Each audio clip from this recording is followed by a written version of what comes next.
Right immediately before the war, I was working for Consolidated Aircraft building B-24 bombers. I was working for the railroad. I was born in Memphis, Tennessee, grew up on a cotton plantation in the Mississippi Delta. Oh, I worked in Detroit, Michigan, in a lot of factories, different factories. We made motors for PT boats. I was a millwright machinist, and I served 3 apprenticeships, working 8 hours a day, 10 hours a day, and maybe 8 hours at night school. So I had come up the hard way. I ended up as a craftsman and watchmaker. Then I owned a jewelry store in Concord, New Hampshire. I was going to Pasadena Junior College when Pearl Harbor got bombed, taking a course of aviation technology.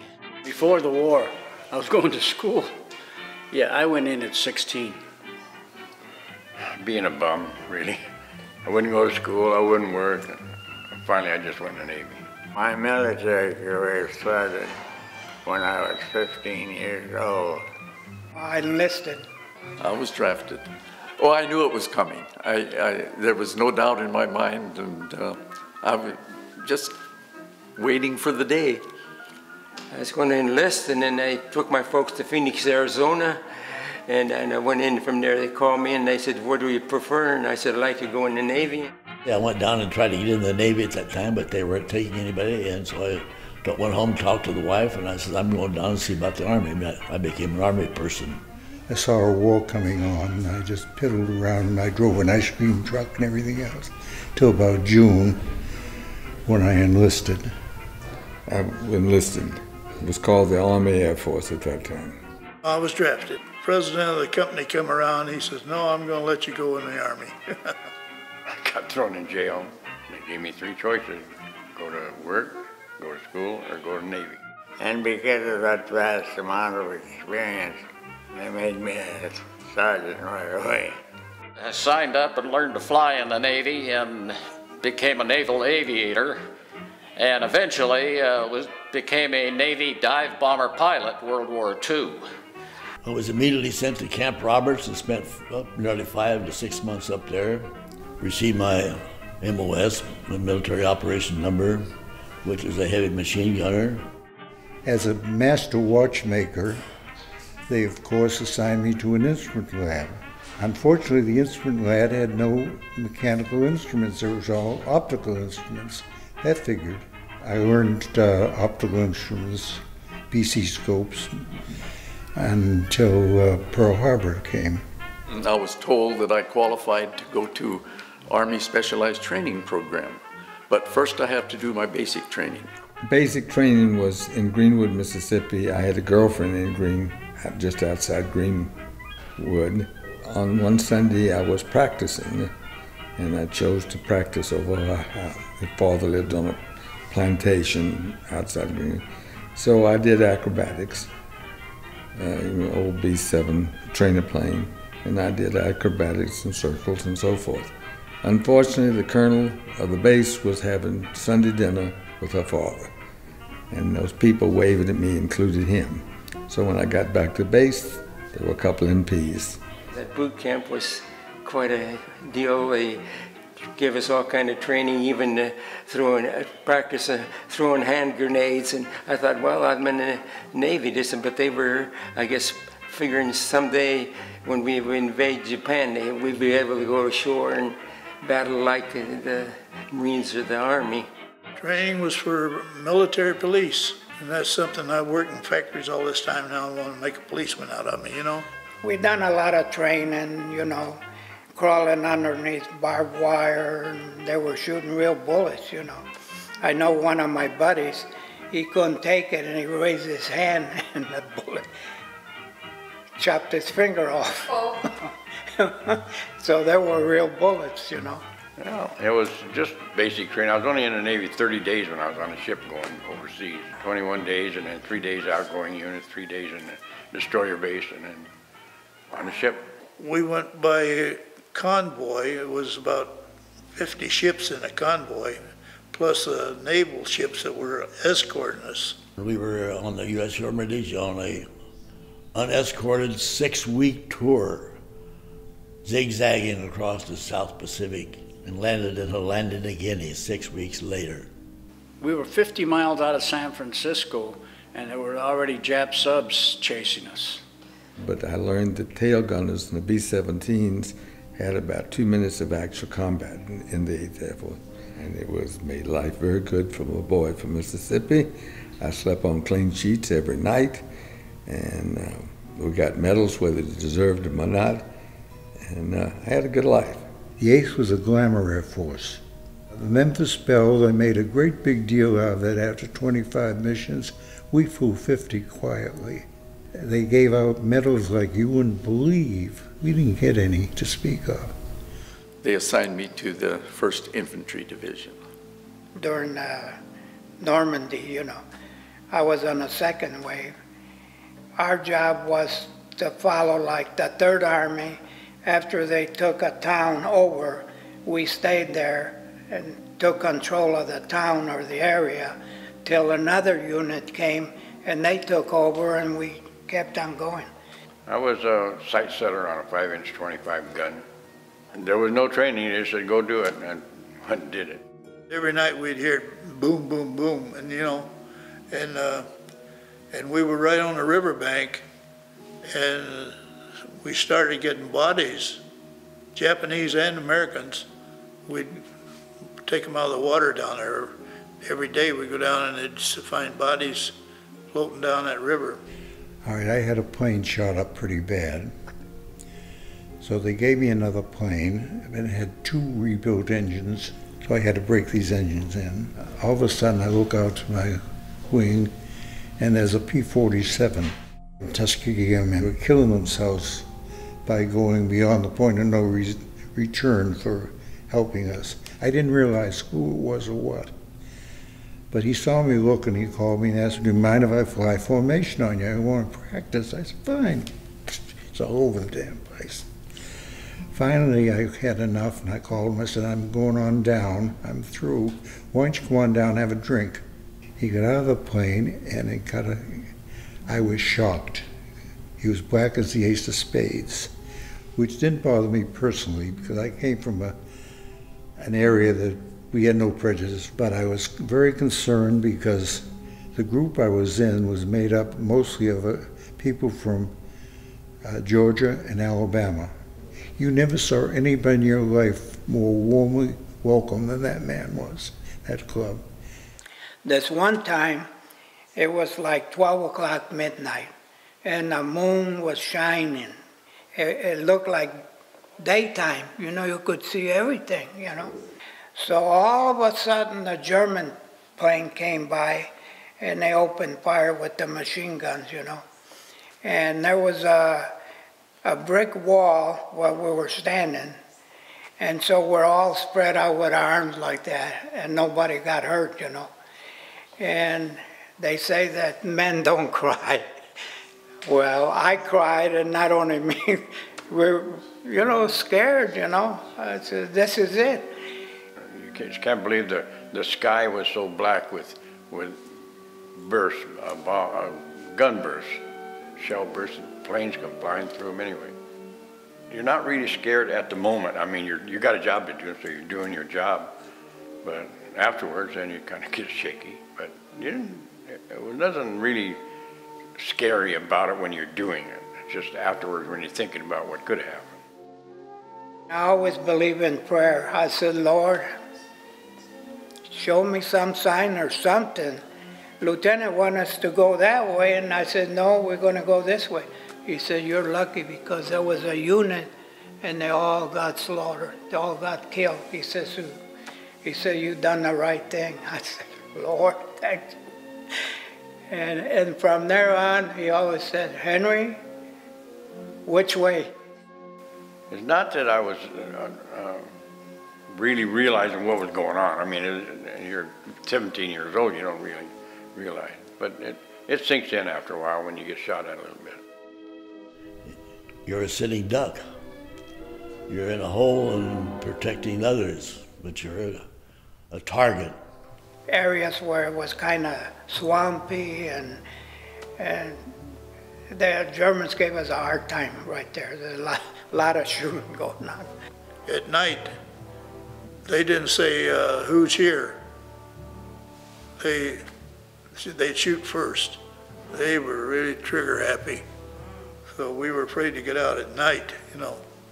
Yeah, and that was the scariest time of my life, really, when the kamikazes came over. In Okinawa, and they have all these huge ships, and they have all these kamikazes going to come in. So, well, what they would do, they have us make smoke. And some kind of oil or something, they burn it, and boy, it makes this clouds and clouds of smoke and hides the big ships. Mostly I remember is the flak, black, almost like a cloud of bomb bursts out there when shooting down, trying to shoot down airplanes. And this was really exciting. And I thought, wow, I said, this is just like in the movies. You hit a plane and hit a Japanese plane, they'll go down and crash into the water, black smoke and noise is unbelievable with all the guns blasting. This noise can be just so loud and that. My brother was a prisoner of war in Germany.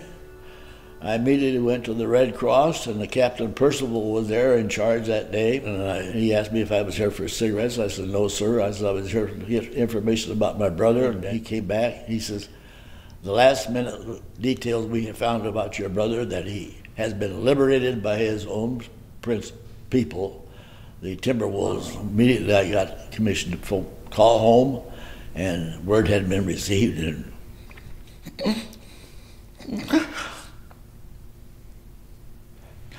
And he survived, but he was injured by his own troops. And he spent 6 to 8 months in hospitals up and down the coast. But I felt better because of the contact that I had made. You don't know why, because you don't answer that question. You don't even ask it because there's no answer.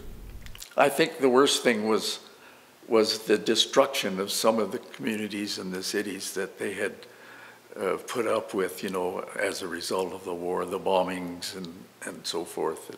It was just unbelievable. Our unit was assigned the job of gathering the Polish people who had been forced to come to Germany and work and so forth during the war, gathering them all together and forming groups to ship them back to Poland. You know, there was whole families, and it was just heartbreaking to see the conditions that they were living in, and more heartbreaking to help them get up into a boxcar for a 4-day trip home, you know. We went into Germany and a part of Poland in there. Oh my goodness. When we got there, you had to put your handkerchief. They were dead already. They were all like logs, you know, on top of this car. And there was a big furnace. You know, they're Jewish people there. Yeah. So anybody tells me, it didn't happen, you know, they never happened. They never burned the Jews. Somebody made that story up.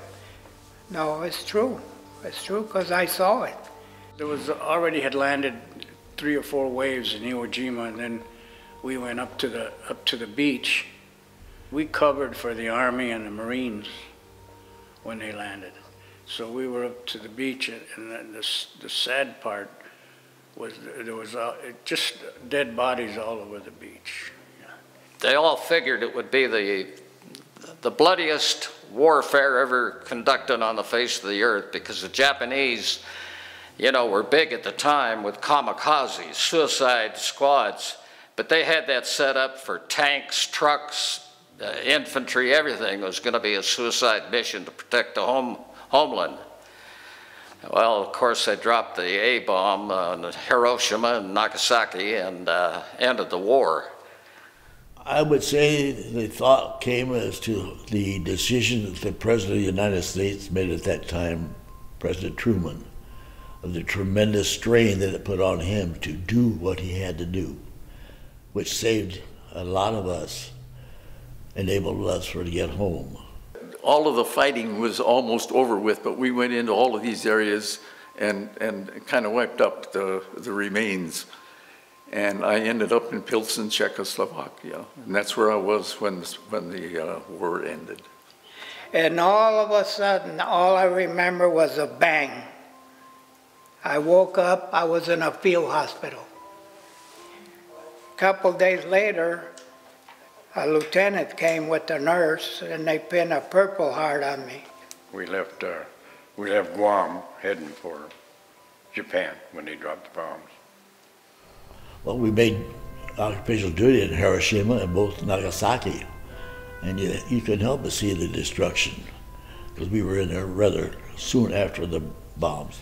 And I came home, and you wonder if I had enough radiation that I had been subject to two operations that I did have.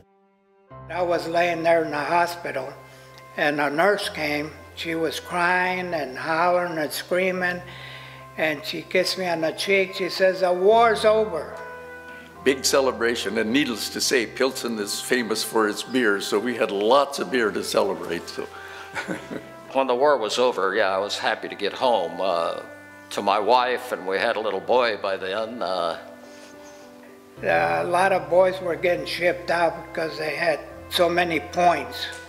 You could go home in a hurry.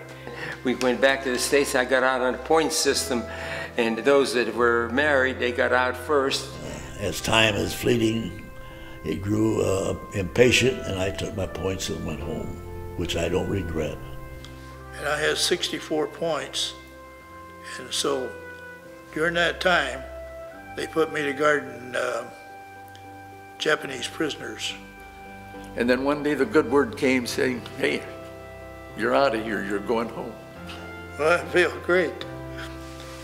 They sent us back, there's 10,000 of us on USS United States. It was a cruise ship at one time.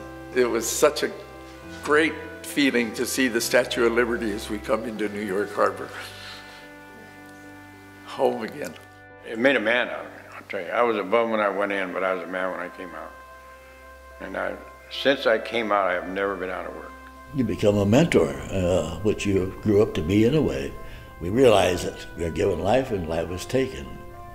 So you accept facts that lead up to that. Omakayan, life is the difference between life and death.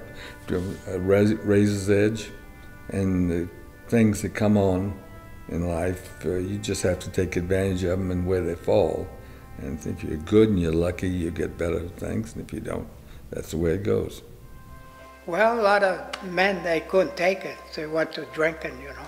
I never drank or smoked in my life, so I didn't bother with this stuff. It was over with. I did what I had to do, and I went on with my life, and I had a wonderful life. It's not like now. Nobody made a big issue about it. You get out of the service, and I was in trying to find a job, and hardly ever discussed it. And then all of once, and after I retired, then I heard a lot about it and made us all proud to be a veteran. I'm very conscious of my past training that is reflected into my life at this later stages. As you well know, I become emotional, but I can be darn tough too. I couldn't get that war thing. Before, I used to think about it all the time, and then I finally forget it. Now that I'm old, I'm always over there. Well, we don't want to do it again. World War II is the only war we've ever had. War is no good, no matter what kind of war it is. And ever since I got discharged, I don't even want to touch a rifle, even for hunting. My boys, my daughters, they went hunting. I won't touch it.